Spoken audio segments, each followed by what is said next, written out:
right, good afternoon. Media Days continues here in Frisco, Texas. I'm Matt Berry from ESPN with the 8 coaches representing their schools today. I've already talked to all of you on TV, so this shouldn't be too difficult.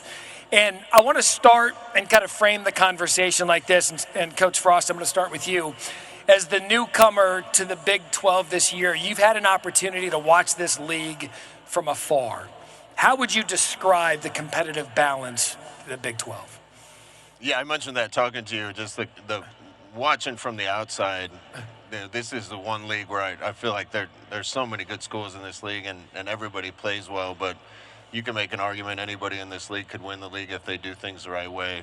I think that makes for a competitive league that's a lot of fun to play and coach in and watch. Yeah, and Coach Campbell, we were talking about that this morning as well. We could list, all 8 schools represented here today could win this conference. When you have a conference that deep, with that much talent, and so many teams that can win it, how does that speak to the health of this league nationally with the other Power Fours? Yeah, I just think it makes it really special. I think you look at the coaching staffs up here, you see the players that came with each of these staffs, and you got 8 great teams coming tomorrow.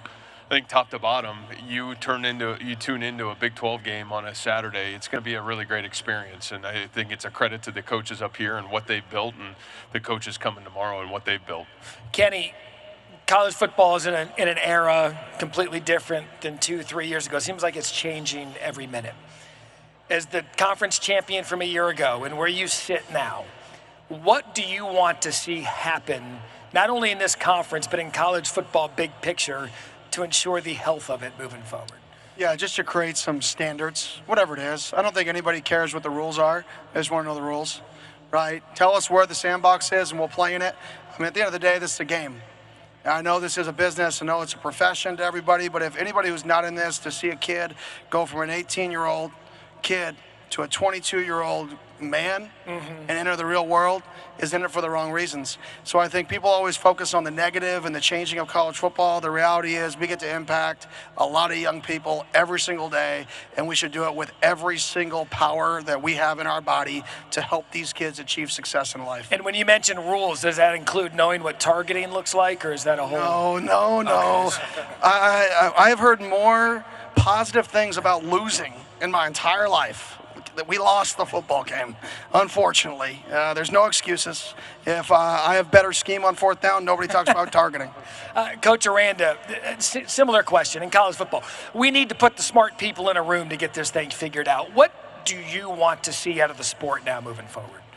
Well, just now that we're in revenue share mode, just the enforcement, I think, is going to be the strongest thing. I think if there's rules, that everyone's following the rules, I know it would help the programs that are represented here. If everyone's playing by those rules, and if there's people that are not, and they're trying to get this advantage or that advantage and try to go around the system, that there's some type of repercussions for that. I think that would be way helpful for us to move the game forward. Coach Satterfield? Yeah, I agree. I think certainly to echo off what both of the coaches said there, having some boundaries about what we have to do and what we can't do. I think sometimes, we sit here and talking like we're in the profession and we don't even know the rules. Right. It's difficult. Yeah. And it's ever changing. And there's not anything that's been very stable over the last since 2020. The things have changed so much and so fast. So hopefully we can, garner this and set some boundaries, some rules, and then there are going to be some ramifications if someone does break the rules. Yeah, Coach Kleiman, from your seat, when you look at the challenges that's presented, really with everyone, there's schools that don't have the same issues as others, but what do you think would fix and keep the sport and make it healthy? Yeah, I think these guys have hit it on the head. We all want to play by a set of rules, whatever those rules are. The other thing I think that would, in between the lines, help our game, and we as a coaching staff decided this in May, we didn't do a coaches poll this year, and the narrative really hurt the Big 12 last year. It hurt it with Kalani, and it hurt it with Kenny for a while, and I'd like to see the first polls come out when the CFP comes out, right? Because then you've got 7 or 8 games rather than this team's supposed to be good, we'll keep them up there, and all of a sudden they start off 1-3 and they're still ranked 15th, and somebody like Kenny could be 4-0 and not even in the ballpark. We've got to change that narrative and give everybody a level playing field now that we're in a revenue sharing era. Coach McGuire? Yeah, I totally agree. And then Kalani brought it up. let's decide it on the field. You know, if we're sitting here talking about the playoffs, if you win the conference champion, you should be in the playoff. And then it's one of the deals, I know you said it a couple years ago, to where we all of a sudden now have cross-conference games that we're playing each other. I think that'd be a great way to do it. You know, I saw Brian Kelly say he'd love to play a Big 10 team. Hey, man, I would love to play LSU, you know, home and home series, and whoever plays that, then, you know, we look at the rankings and everything like that. Coach? Yeah, I think we got 3 non-conference games, and so why don't we just play the other 3 conferences for the 3 non-conference games? Pretty simple. And to echo what all the men have said up here, the game of college football will be even better the more you include coaches in the rules and in making the legislation. All that stuff needs to include more coaches, because these men have done a great job of protecting the game of football altogether. And the one thing I do love about all of them is that they do care about the student athletes, and they're focused on getting them their degree. And so the character of the men in this the coaching staff in this conference are amazing. So with overall, Big 12 conference is a great conference.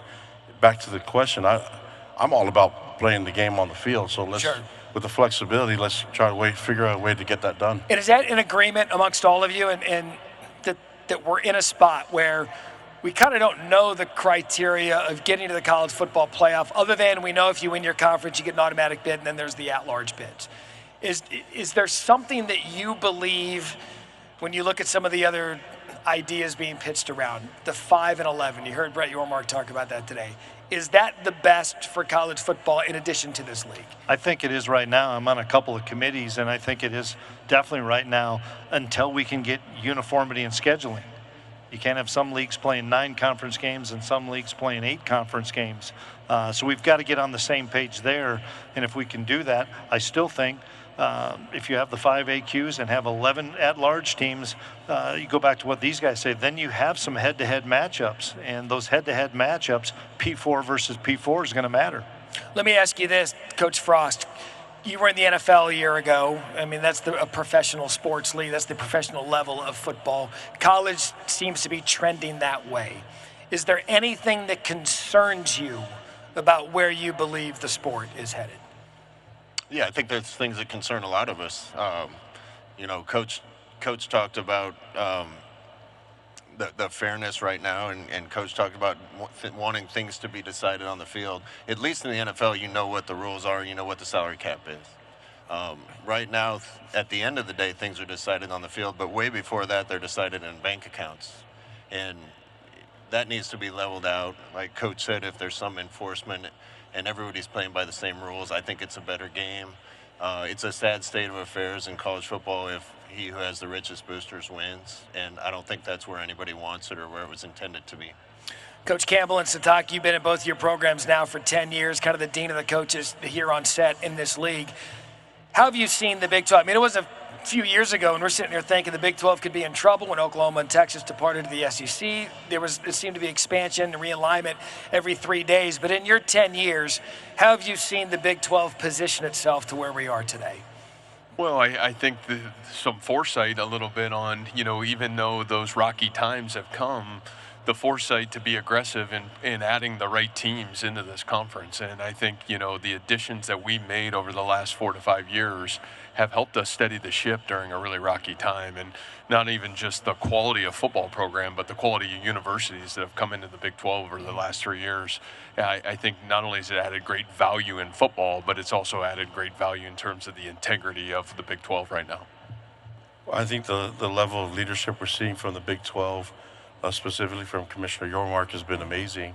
The innovation and creativity. So it fits along with what we're trying to get done on the field, and it's an easy thing for us to do. I mean, we're going into our 3rd year in the conference, but it's what our fans base have been waiting for this entire time, and I feel like we've been here the entire time, and we're loving it. So we're honored to be in this position and to be partnered up with such great coaches and universities, and we're excited about the season.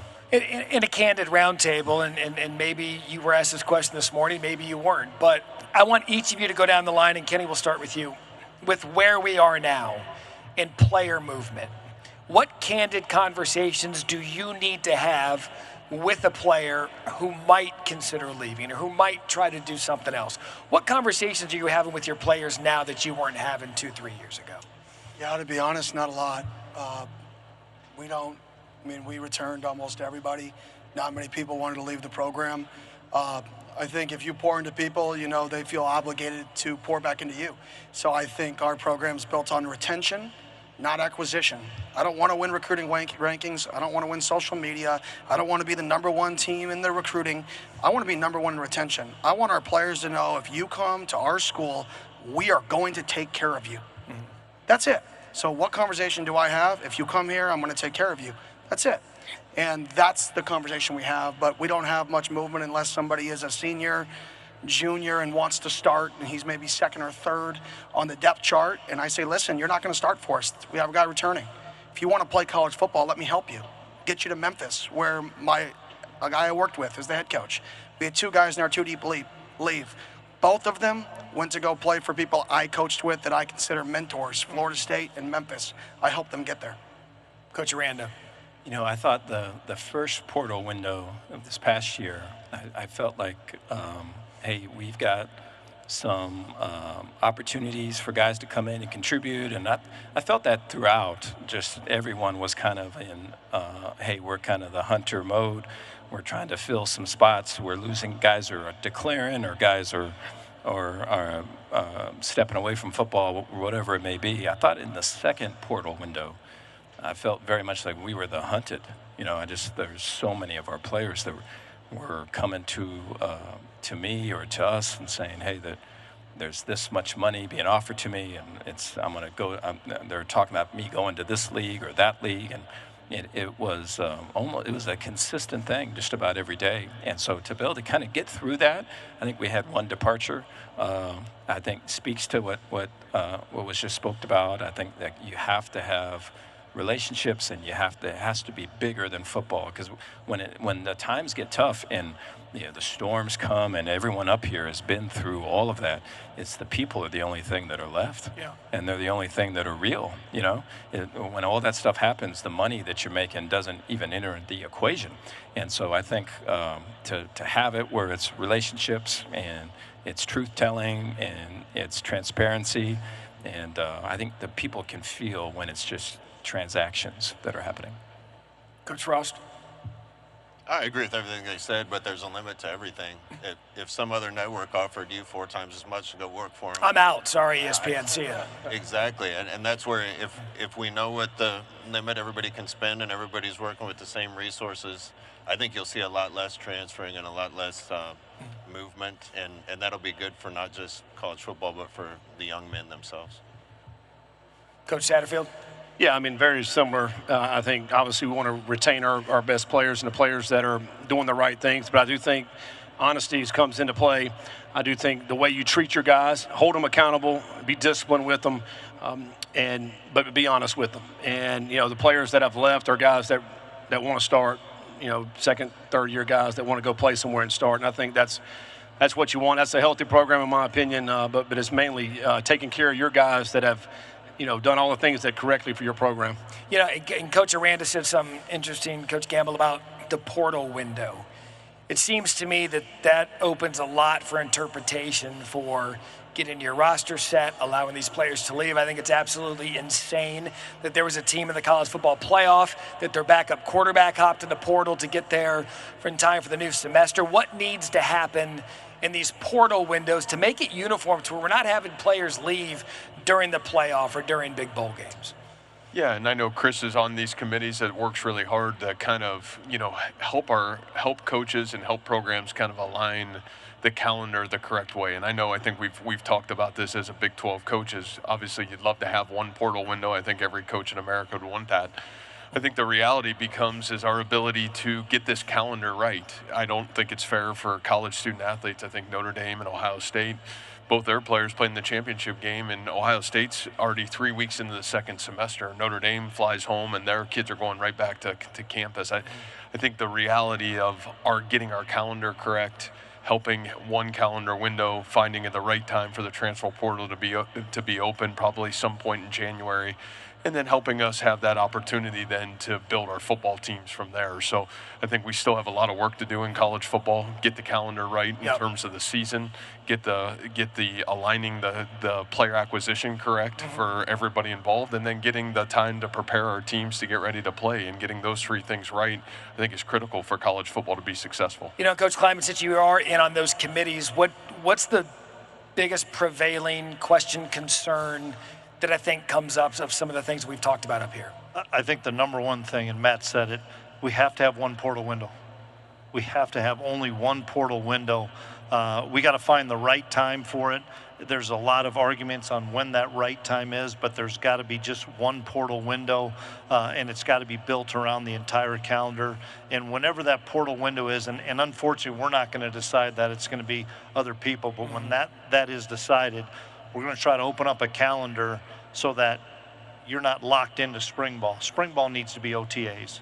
And if I've got everybody back and I want to do everything in March and April for 15 practices or 20 practices, let me have it. If Joey loses a bunch of guys, he gets all his guys in whenever that portal win is, May or June, and he wants to do those things in June, let them do that. We're all smart enough here. We're not going to go bang heads and go full padded practices in the month of June. But that's something we don't get right now, is on-field practicing of coaching in the summer, and we think it needs to change. And that's something that's part of the portal window. We just need to have more of us coaches involved on these committees. Coach McGuire? Yeah, I totally agree. I mean, I think whenever you start asking, I haven't been in college football as long as these guys have, and you start asking, well, who came up with this rule? And you go, well, you have this one coach on this one subcommittee, and you call him, and he's got one vote, and everything else is administrators or anything like that aren't operating in this daily world that we operate. And so I think that's really important that we have more of a voice. And then with that, again, like somebody asked me today, who knew that the national letter of intent, whenever you sign that, didn't mean anything anymore? Like, we need to have rules that are enforced, but we also need to have real contracts that have teeth in them, to where you can sign a kid and have a multi-year contract and they're feel good about that. Like, there has to be the blanket rules that are enforced. And I think if coaches are more involved in that, then you're going to have something that you can operate, because that's the world that we live in every day. When it's all said and done, they're still amateurs. It's an amateur sport. I know rev share. There's some things that we're doing that it's a professional model, but there's still young people that are growing to become adults. Yeah. And the focus of the development is academic, not just only football. Getting the degree is a key, but also allowing them to develop. And I think sometimes when money enters, they're forced to grow up a lot faster than what they're ready for. Yeah, look, and it's going to be an ongoing conversation, and we need to get the adults in the room that are there day to day to get it fixed, to get the sport we all know and love back to health. I think, you guys done with media? What's next for you? Your breakout sessions? What do you have? You all look thrilled to do it. I can't wait. Gentlemen, thank you for your honesty in the roundtable today. It's been a pleasure talking with each of you on ESPN, and we'll do this again tomorrow with the 8 representing coaches tomorrow afternoon.